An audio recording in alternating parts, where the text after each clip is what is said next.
Telecanal 28, una televisión a tu medida. El siguiente programa es clasificación B para mayores de 14 años. Los conceptos emitidos en el siguiente programa son de la exclusiva responsabilidad de sus productores. Telecanal 28 no se hace responsable de los mismos.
Muy buenos días a su programa National Progress. Hoy nosotros tenemos una continuación del programa anterior acerca de la educación. Hoy vamos a aterrizar ya concretamente en aspectos centrales de lo que es la educación en República Dominicana, lo que ha sido Hostos y su enseñanza de la educación, y algunos aspectos de los cambios tecnológicos que ha habido en la educación y la forma en que se ha tratado en algunos países de retomar esa educación ya tradicional, en el sentido de que hay cambios tecnológicos y eso ha ido desarrollando la educación, pero hay países que quieren retomar otra vez esa forma tradicional de los libros. Entonces nosotros hoy tenemos la presencia de Luis Ulloa, quien va a tratar ese tema. Pero también queremos saludar hoy un día, el Día de la Salud Mental, y en ese sentido queremos presentar un video donde vamos a ver ese aspecto que es importante que nosotros tomemos en cuenta, porque la salud mental está afectando a muchas personas después del COVID, de esa pandemia del COVID que afectó al mundo entero y que todavía tenemos algunos efectos ya no tan drásticos ni tampoco tan graves, pero sí la mente humana se ha visto afectada por una serie de situaciones como el encierro, que se hubo un encierro total de la población a nivel mundial, y ese aislamiento crea problemas en la mente. Vamos a pasar ahora ese video donde vamos a recrear esa situación y a celebrar hoy un día en el cual nosotros tenemos que prestarle mucha atención. Pasamos al video.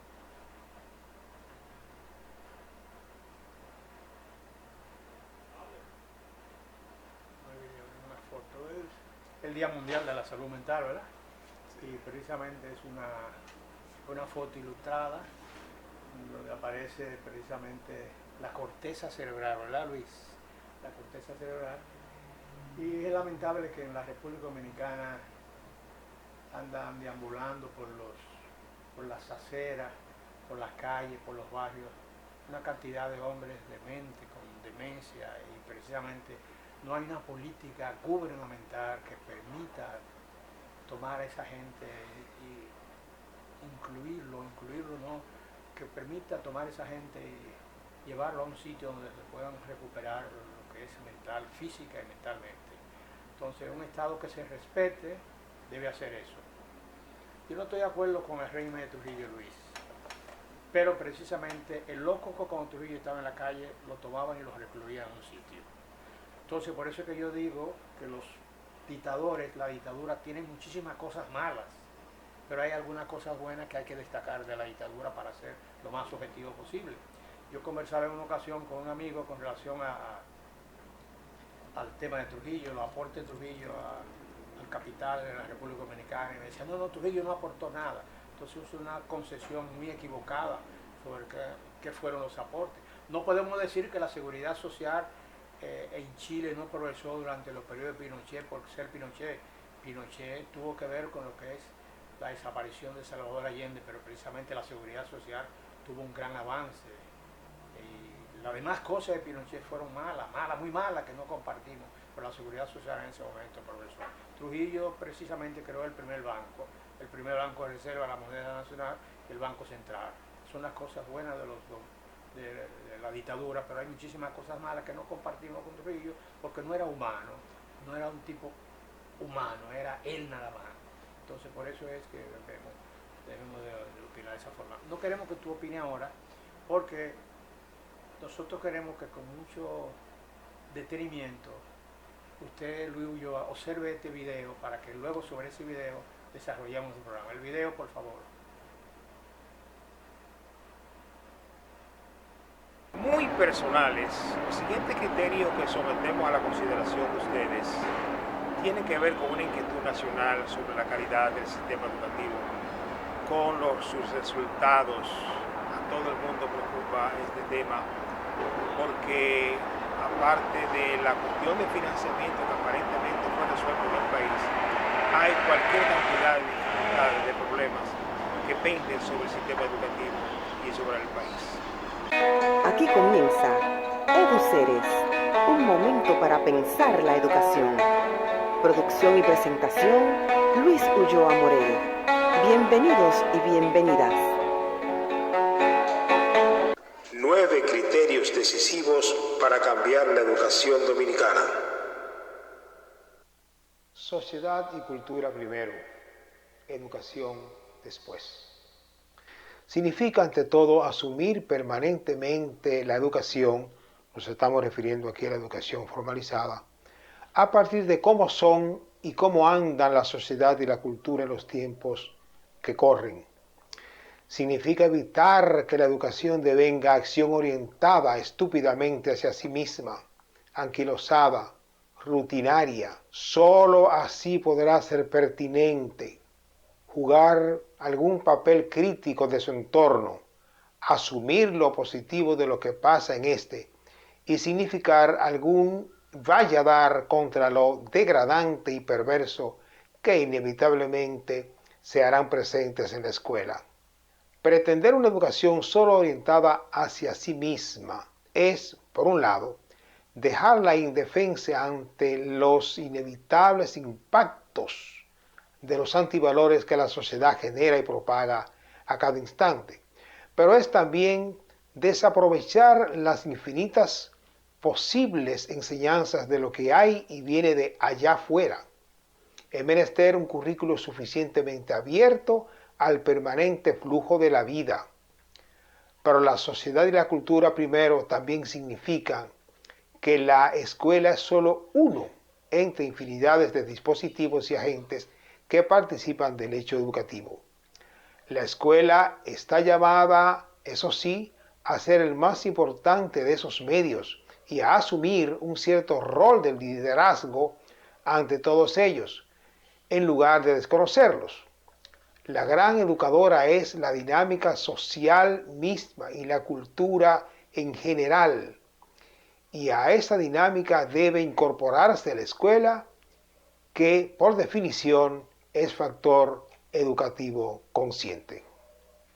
Educación primero, escuela después. No es cuánto y con qué calidad educa en particular su escuela, sino cuánto y con qué calidad la sociedad se educa a sí misma.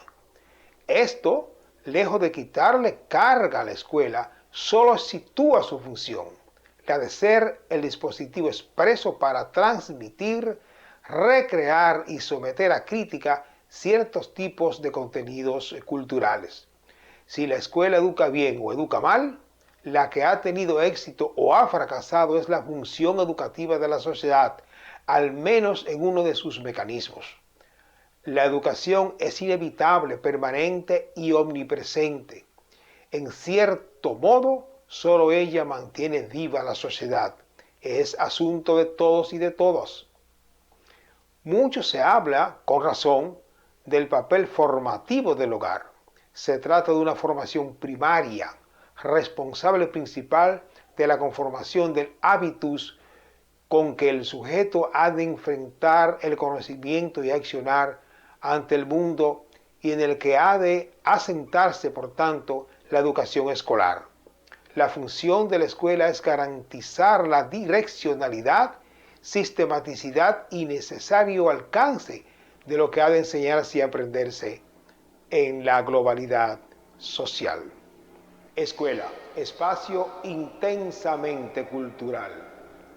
Se supone que los currículos orquestan la enseñanza-aprendizaje de contenidos culturales que se valoran como importantes. Lo que se pauta en él es el encuentro sistemático con la cultura. Puesto que lo que ha de enseñarse y aprenderse es diverso y de dificultad creciente, la escuela deberá tratarse de un lugar donde reine una dedicación especial en intensidad. Pero este encuentro sistemático y de cierta intensidad, para que sea verdaderamente con la cultura, deberá ser un encuentro con el aprendizaje auténtico, el pensamiento, la reflexión, la investigación, la creación, el debate, la invención. Y para el arte, el deporte, para identificar y promover el talento, para apuntalar la capacidad de convivencia, ese encuentro con la ciencia y la racionalidad, para preguntar y preguntarse el qué, el cómo y el por qué y el para qué de las cosas. Es lugar para la búsqueda de sentidos. Es todo ello lo que hace que la deseable intensidad cultural de la escuela trascienda el simple afán angustioso e improductivo. La escuela debe significar encuentro intenso de adquisición crítica de la cultura y de producción cultural. Escuela, lugar donde se quiera estar.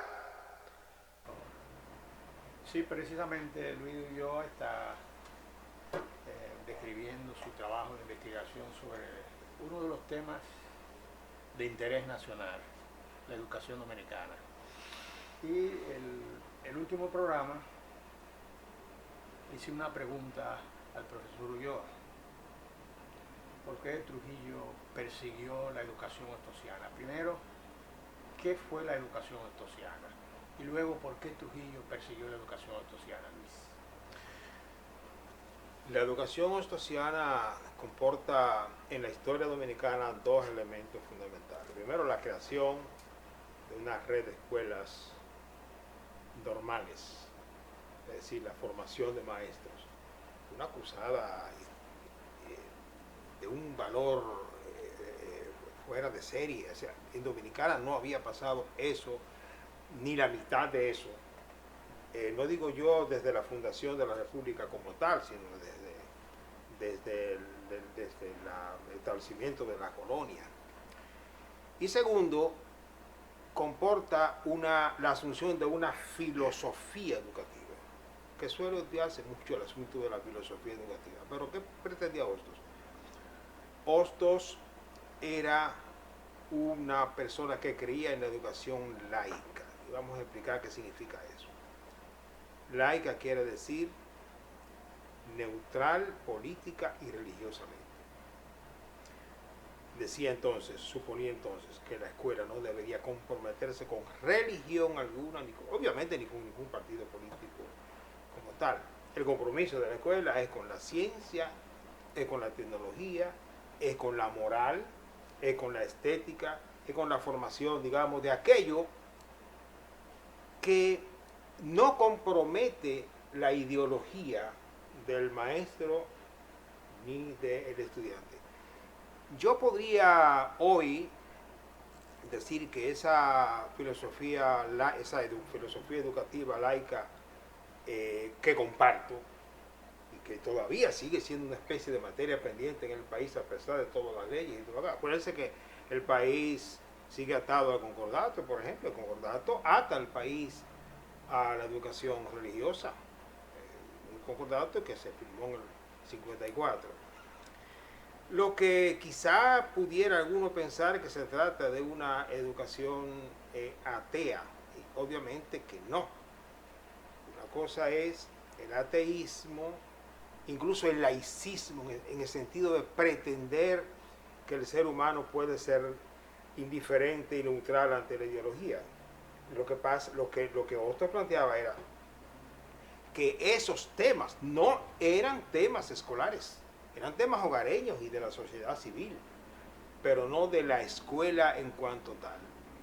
Contra esto actuó el trujillismo de manera política y frontal, muchos años, décadas después de la muerte de Hostos. Pero en la misma vida de Hostos, tuvo que enfrentar cuestionamientos muy ácidos de parte de la iglesia, sobre todo, y de algunos intelectuales que consideraban que aquello era ateísmo y que aquello le hacía un guiño demasiado excesivo a la ideología, diríamos la ideología del progreso, que yo también condeno. Y en especial esa crítica vino de intelectuales tan interesantes como Pedro Francisco Mono. Pero la crítica principal fue de la iglesia, fue del padre Castellano, fue del propio padre Meriño, y incluyendo al padre Bellini. Pero el padre Bellini fue invitado a una graduación en una escuela potosiana, y él se sorprendió al ver lo que pasaba allí. Y pero si esto es maravilloso. El padre Bellini era un hombre conservador, pero de buen corazón, y dice, para acá, pero irracional, dice, para acá, pero a mí me parece bastante bien lo que está pasando. Entonces, como Trujillo estableció un régimen político y cultural, no solamente político, un régimen todo con lo que Gramsci llamaría un bloque histórico que duró 30 años. Él no quiso poner la escuela al servicio de su régimen, y en esto estableció una alianza estratégica, se puede decir, con la Iglesia Católica, que duró hasta el 60, cuando hubo una crisis que terminó oponiendo a la Iglesia al régimen con la Iglesia, y ustedes saben la historia que pasó después. Entonces Trujillo tenía que oponerse al laicismo hostosiano, pero lo hizo a través de leyes que comenzó en el 1931 con su conchupancia con la iglesia, dándole calidad jurídica y todo aquello, personalidad jurídica, y luego con leyes. Y se valió de intelectuales de la talla de Balaguer, de la talla de Peñavalle, que arremetieron contra el hostosianismo de manera bastante visceral. Por eso se opuso tajantemente, y lo peor no es que eso haya ocurrido, es que todavía sigue ocurriendo de manera un poco vedada, un poquito a veces vergonzante. Y hoy tenemos un fenómeno educativo y cultural que a eso hay que prestar un programa, hay que dedicarle un programa especial, que es la clase de cristianismo que nos arropa. Yo no soy anticristiano para nada, pero aquí está cundiendo un tipo de cristianismo que yo lo afirmo categóricamente, es bastante embrutecedor. Y yo tengo un hermano que es sacerdote, nos queremos muchísimo y hasta coincidimos en la mayoría de los temas. Pero en especial de parte de ciertas iglesias, ustedes saben que hay negocio y hay de todo. Y ya eso sería otro tema a tratar. Sin embargo, después de esa exposición que usted hace sobre la época de Trujillo, si nos remontamos a la llegada de Hostos en 1879, vemos que hay una influencia también de la situación política nacional, y no solo política en el sentido de las convulsiones políticas, sino también de los regímenes que gobernaban. Por ejemplo, en la época que llegó Hostos al país, quien gobernaba era el Partido Azul.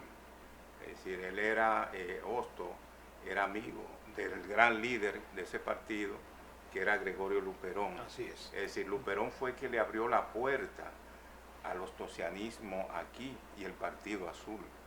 Y vemos que él después se va, ya cuando llega y ve que la situación se va tornando un poco difícil en el Partido Azul, porque surgió un dictador que fue Ulises Heró Lilis, que fue muy anti-hostosiano también. Exacto, entonces ya cuando él ve esa situación se va a Chile, que hizo una gran labor también educativa en Chile.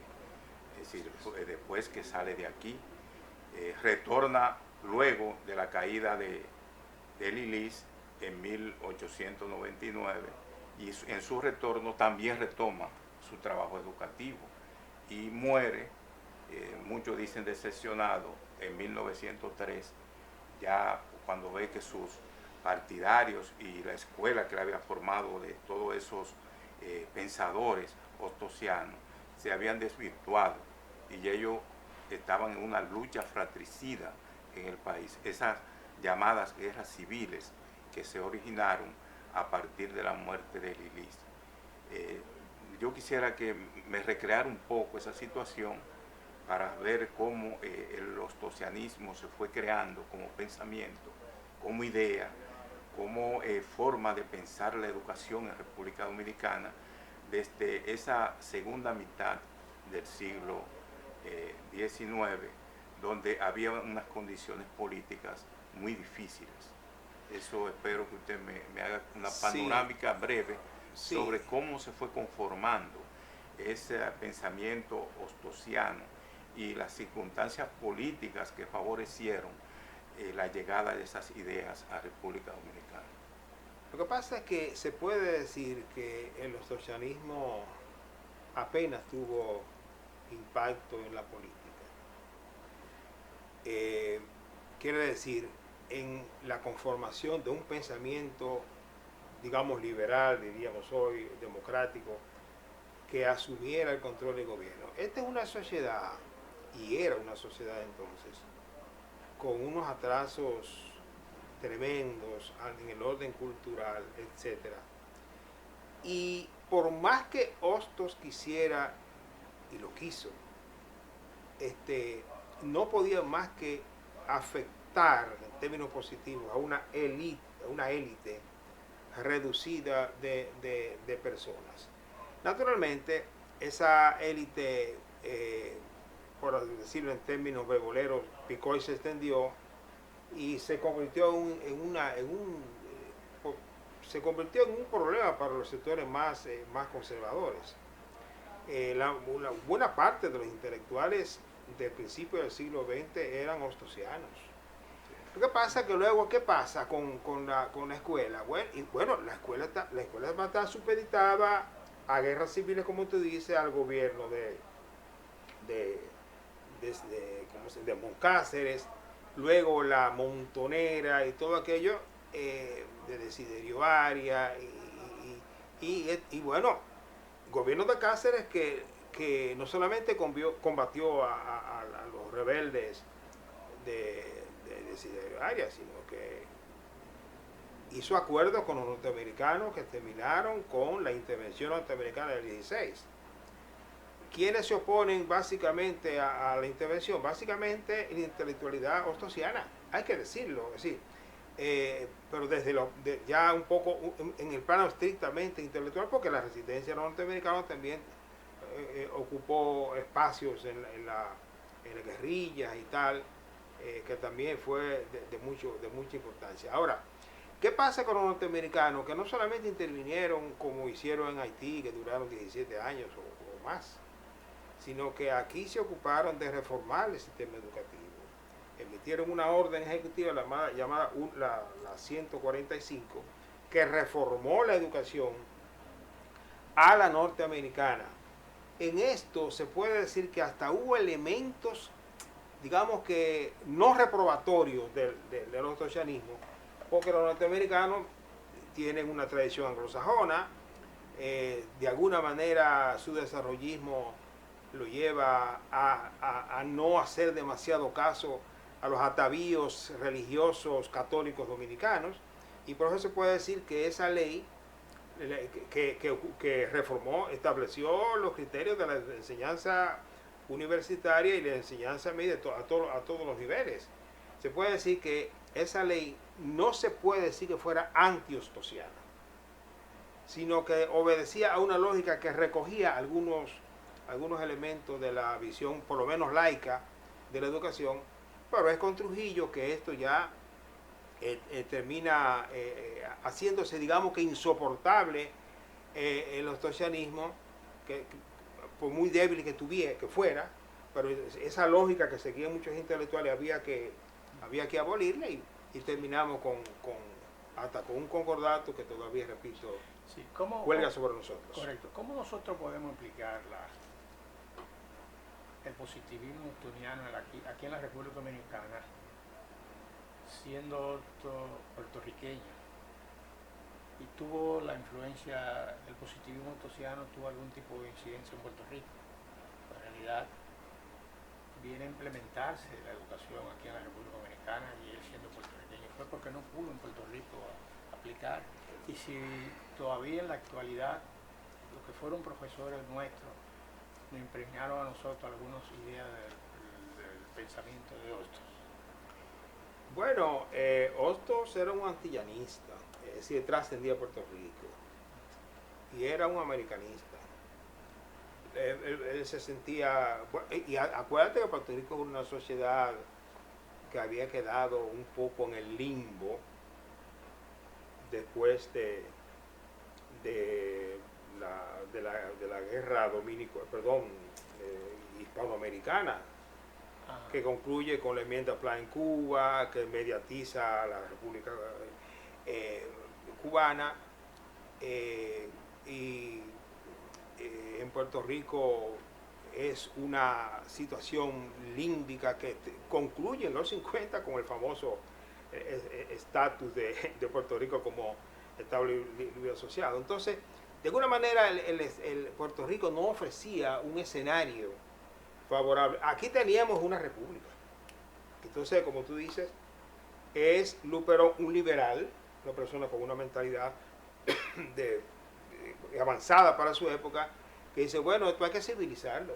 Y no hay mejor medio que la educación. Entonces trae este hombre, se facilita que este intelectual que se formó en España, pero con ideas muy divorciadas del proyecto español en general, y lo trae aquí con la finalidad de que participara, influyera seriamente con el apoyo del Estado en el establecimiento de un sistema educativo que yo le llamaría civilizatorio, pero tan fuerte y tan preclaro que hoy la lucha en cierto modo de la educación dominicana, hasta un cierto punto, por lo menos en lo que respecta a filosofía educativa, debería ser en gran medida retornar al ortosianismo, cambiando lo que haya que cambiar, obviamente, porque ha llovido mucho.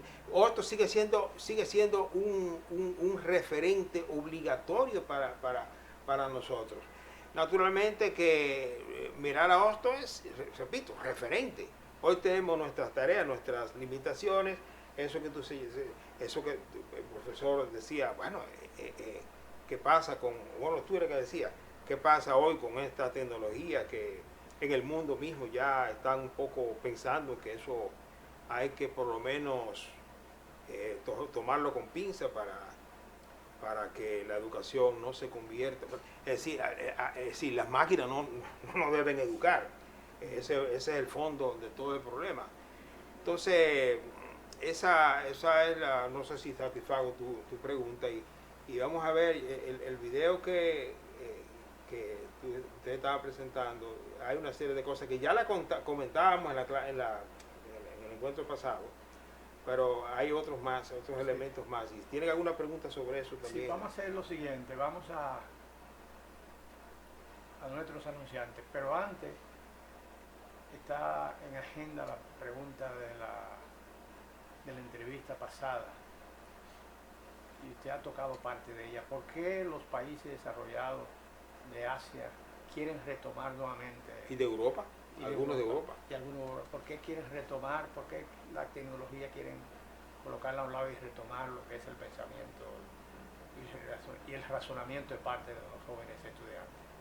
Después de nuestros anunciantes.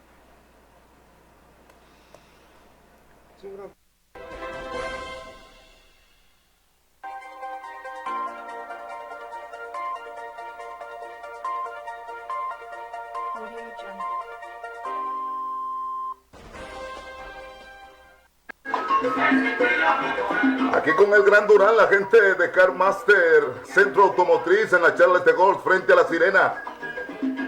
Especialistas en frenos, alineación, balanceo. mecánica en general, diagnóstico eléctrico.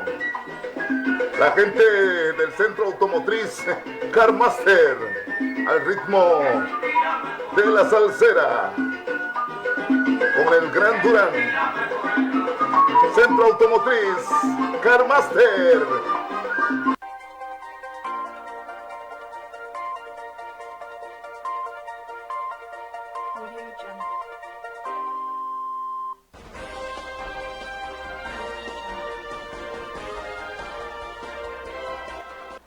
Bueno, proseguimos entonces con nuestro invitado, Luis Ulloa, tratando el tema de la educación en República Dominicana.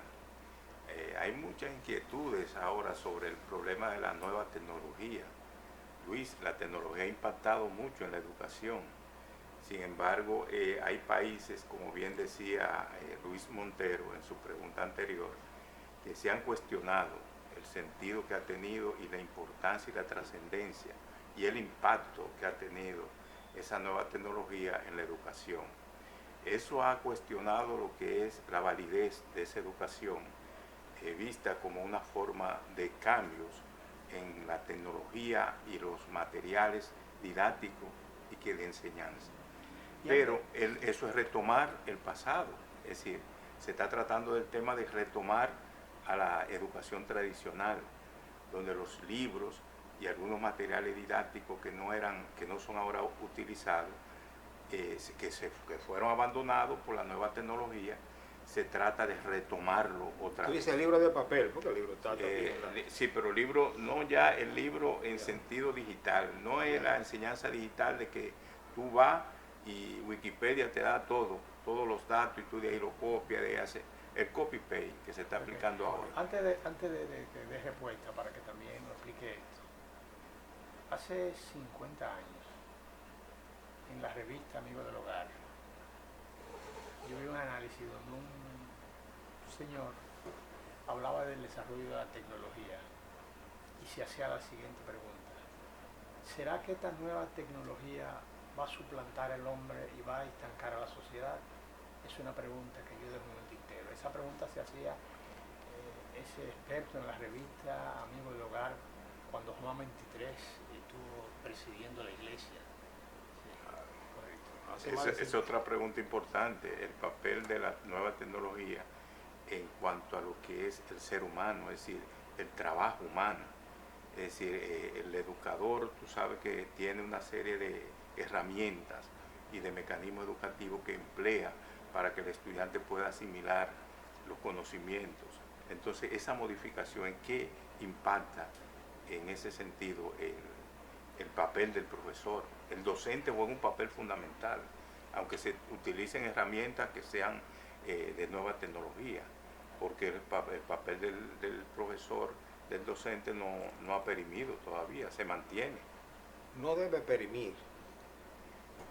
¿Qué es el docente? Yo suelo definirlo de manera muy simple. Un docente es alguien que media positivamente entre el mundo de la cultura y el aprendiz. No sé si recuerdan que en la parte del video que hemos presentado hablaba de la educación, resaltando 3 funciones de la educación: transmitir la cultura, reproducirla y recrearla. Es decir, y eso tiene que ver con la capacidad crítica. ¿Cuál es el problema de la tecnología? La tecnología, a mí me gusta también utilizar el siguiente, digamos, la siguiente fórmula para describir la cuestión del impacto de la tecnología educativa, de las TIC. Hace mejores a los buenos estudiantes y maestros y maestras, y hace peores a los malos estudiantes y a los malos maestros, en general. Es decir, tiene un efecto multiplicador de lo que tú tienes, de lo que tú eres, potencia lo que tú eres. Las tecnologías es obvio que traen, digamos, el mundo entero, te lo ponen en pantalla y te lo ponen hasta en un celular. las posibilidades son infinitas, prácticamente infinitas. El problema de la tecnología, lo negativo que puede traer es, número uno, la distracción. Número dos, el acomodamiento de maestros, no solamente del alumno, porque si no hay consentimiento de los maestros, no ocurre el hecho. El acomodamiento a la tecnología para que ésta lo sustituya. Y él un poco decía, háganme un trabajo y entréguenmelo. Y eso supuestamente, él jura que está enseñando. Y lo peor que puede traer es la asunción acrítica de lo que viene. Pero esto no solamente es producto de la tecnología. La educación dominicana siempre, y lo afirmo categóricamente, siempre ha sido acrítica, con tecnología o sin tecnología. Aquí nos acostumbramos que enseñar es embotellar cosas y apréndanse eso. Párese usted fulanito a explicar la clase, decir otras tonterías ahí. La educación dominicana nunca ha sido la gran cosa. Y entonces con estos tiempos corremos el riesgo de ser, en lugar de mejorar, empeorar. Yo creo que el asunto no está en volver al libro del papel, que a uno le gusta tanto. Yo creo que está en cómo se asume la labor de la escuela. Y subrayo la labor de la escuela con sus maestros, sus directores y todo aquello. Porque la escuela, como digo en el video, la escuela es el mecanismo expreso que la sociedad ha destinado para que su labor no es hacer pan ni criar ganado, es enseñar, ¿sí? Y aprender. O sea, y la escuela dijo, mira, ese es su trabajo, y para eso en Dominicana le asignamos nada menos que el 4% del PIB para que ustedes, para que hagan ese trabajo. Entonces, la tecnología está impactando más allá de la escuela, sobre todo. Es decir, usted y yo y los hijos de usted y los nietos de todo el mundo están aprendiendo permanentemente cosas que le vienen de la tecnología, incluyendo mucha basura. No solamente basura, mucha distracción. Porque o sea, ¿qué es lo que está pasando? Como dice una periodista española, no estamos informados, estamos muy distraídos. Esta tecnología ha servido para distraer. Entonces, la labor de la escuela, el desafío para la escuela y con sus maestros y maestras, es cómo enfrentar a ese valladar de cosas que vienen desde la calle en general, porque no solamente de la tecnología, vienen del hogar, vienen de la calle, en todas partes, y encima vienen de los medios de comunicación tradicionales y encima de los medios de comunicación ya digitales que están. Entonces, ahora es que hay que poner en juego la capacidad crítica de la escuela. Es decir, vamos a convertir lo que pasa allá afuera y lo que viene por acá de manera filtrada, por supuesto, porque no se puede coger todo, en materia prima para ver lo que está pasando, para pensar. Señor, yo insisto en que la labor fundamental de la escuela es encauzar el pensamiento, dar cuenta del mundo y someterlo a nuestro escrutinio, a nuestra discusión. Eso no se está haciendo apenas.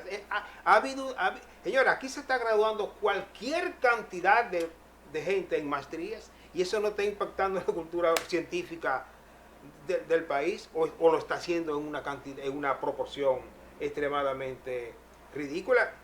Todo el mundo quiere tener una maestría. Ya nadie se conforma con ser licenciado. Tiene que tener una maestría. ¡Qué bueno! Ahora, esa maestría a usted le ha impactado, lo ha convertido en algo más que una persona con un título. Yo creo que sí, pero ¿a qué nivel? Vale la pena. Entonces, nosotros cuando hablamos de calidad educativa, que es una palabra que se usa mucho, a mí me gustaría que me lo definan. ¿Qué es lo que usted entiende por calidad? Y no es un concepto filosófico, pero en términos prácticos, calidad significa que se aprenda lo suficiente y lo necesario para enfrentar los retos de la vida. Es eso. Y insisto en lo de la vida, porque como suelo yo decir en uno de mis textos, usted estudiante va a ser una parte del tiempo de su vida. Ahora, estudioso va a ser toda la vida. Entonces, tenemos, más allá de la escuela, es en la sociedad misma, en general, la que está impactada por todo lo malo y lo bueno, pero sobre todo muchas cosas malas. Y no solamente cosas malas, porque a usted le llegan tonterías y malos mensajes, porque usted tiene la capacidad de filtrarlo. El joven no tiene esa capacidad, le llega y toma el mundo por eso que le está llegando. Es decir, eso que me está llegando por mi celular, por TikTok, por Instagram, por Facebook y por WhatsApp y por YouTube, ese es el mundo, porque no tiene esa capacidad crítica. Ahí que tiene que venir el maestro. ¿Usted cree que eso es? Mira, yo, excúsenme si me estoy extendiendo mucho, pero...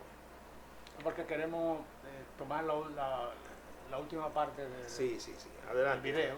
Pero voy a terminar con esto, con una expresión que se relaja mucho con esto, se hace mucho chiste, que el chavo decía, estudiando cualquiera pasa. Es una gran frase pedagógica. Eso merece una discusión. Porque es verdad que cualquiera pasa estudiando, pero ¿estudiando qué? Y es verdad que está estudiando. Y a lo que se refiere a embotellando cualquiera pasa. Bueno, está muy importante. Vamos a tomar la segunda parte del análisis del video. Los siguientes elementos. Los siguientes elementos del video, para entonces comentarlo y dar cierre ya al programa por el día de hoy. Puede colocarlo precisamente. De niños y de niñas venciendo nuestra resistencia. Pero una de las facetas más asociables al éxito de esta institución es su capacidad para llegar a ser un lugar donde se quiera estar. Ambiente que invita al manejo de informaciones, de teorías, la adquisición de habilidades, procedimientos, mediante medios y actividades tan gratificantes como generadoras de interés. Es el lugar donde deben concurrir las prácticas y competencias deportivas junto con el cultivo de las artes, espacio desde donde se emprenden acciones con y hacia la comunidad, ambiente cuya dinámica evita el aburrimiento y las ganas de que las horas pasen deprisa. La enseñanza y el aprendizaje no siempre resultarán de hechos placenteros en sí mismos, pero en su búsqueda, que siempre requiere esfuerzo y a veces hasta dolor, hay siempre un cierto y necesario goce impulsor. Por lo demás, la escuela deberá hacer de comunidad cultural vigorosa, vibrante, con fisonomía propia, una especie de patria chica. Docentes, personas cultas y actualizadas. Si a la dinámica escolar la pretendemos culturalmente intensa,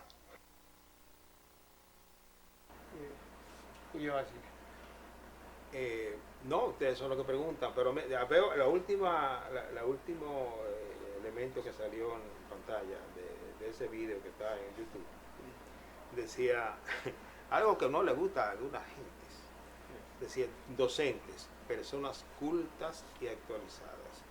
Cuando yo definía ahorita al docente como una persona que media, o sea, que hace, digamos, que de facilitador, no me gusta mucho el tema, pero la persona que hace posible que la alta cultura y la mediana cultura llegue a la persona de menos nivel,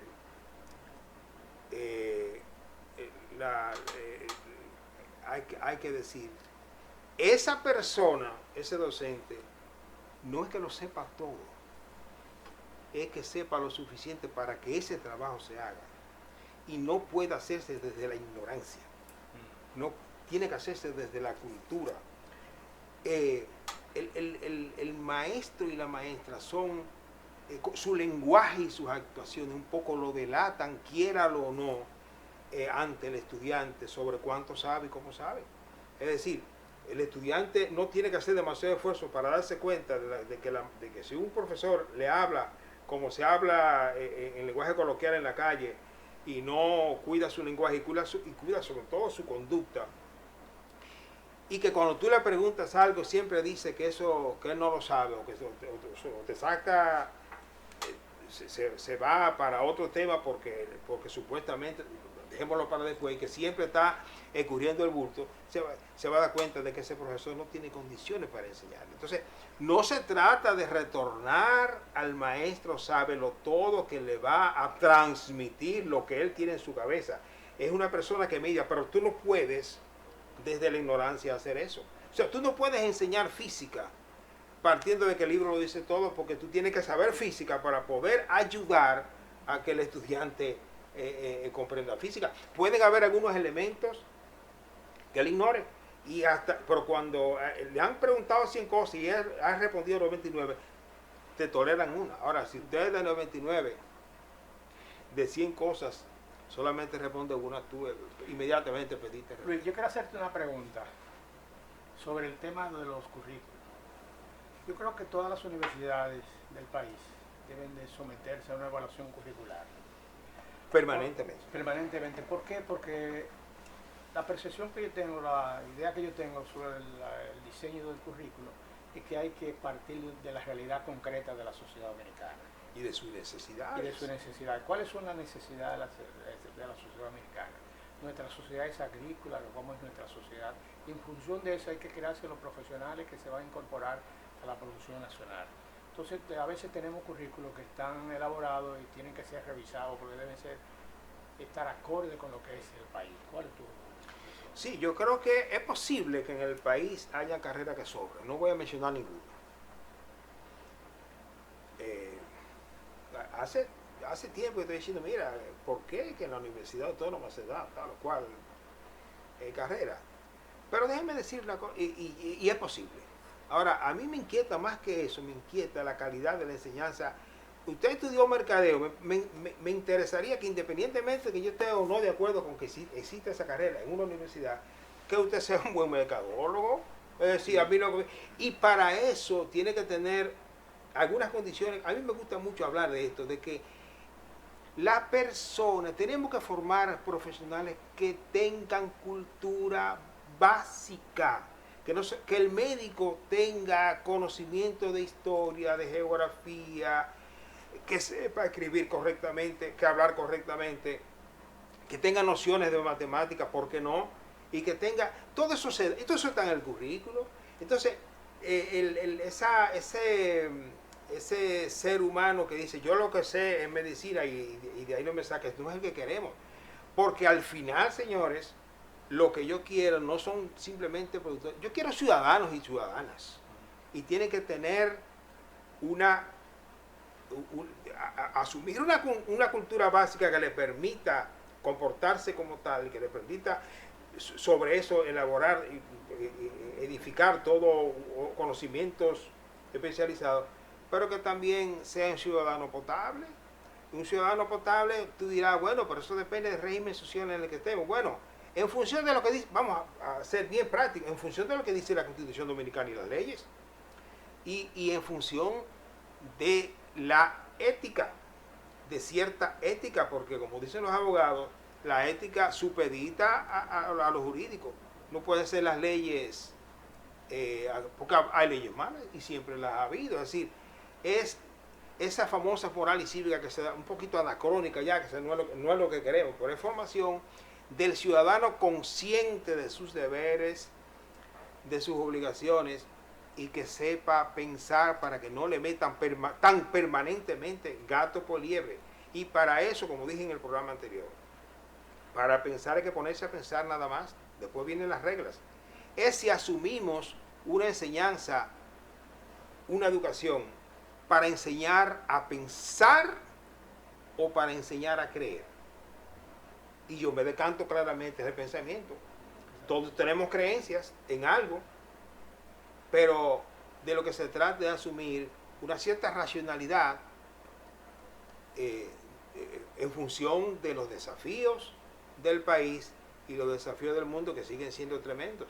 Hace unos días nadie contaba con los hechos que están ocurriendo en el Medio Oriente entre Palestina Israel, que estaban ahí siempre, pero ahora la cosa ha tomado un cariz bastante fuerte. Y entonces, ¿qué es lo que se difunde de eso? Yo no voy a comenzar a hablar de eso, no hay tiempo, pero y además no es el tema, pero la gente lo que ha manifestado en eso es simplemente creencia, pues todo lo que ha oído, porque tenemos una dictadura mediática que es la que le ha dicho todo el tiempo machaconamente que esto es así, que el vuelo es Israel y que ni siquiera dicen que Palestina, dicen jamás. Entonces, porque es que la escuela, repito, es un lugar y un espacio donde deberían ocurrir cosas fundamentales, sobre todo en la capacidad crítica, manejo de conocimiento y tal, y capacidad crítica, ante un valladar permanente, un bombardeo permanente de todos los medios de comunicación. Señores, y termino con esto, cuando un periodista dominicano o una periodista dominicana ha dicho esta boca es mía con relación a Julian Assange, preso por divulgar crímenes de guerra. O sea, el malo es él, porque él fue capaz de decir, mire, y poner a Wikipedia, ¿cómo se llama? Wikileaks. Poner a Wikipedia y lo otro. A Wikileaks al servicio de denunciar barbaridades, entonces ahora está preso, él es el malo. ¿Usted ha visto a algún periodista dominicano decir, esta boca es mía? Yo creo que alguno lo habrá dicho. Pero la inmensa mayoría simplemente se limita a...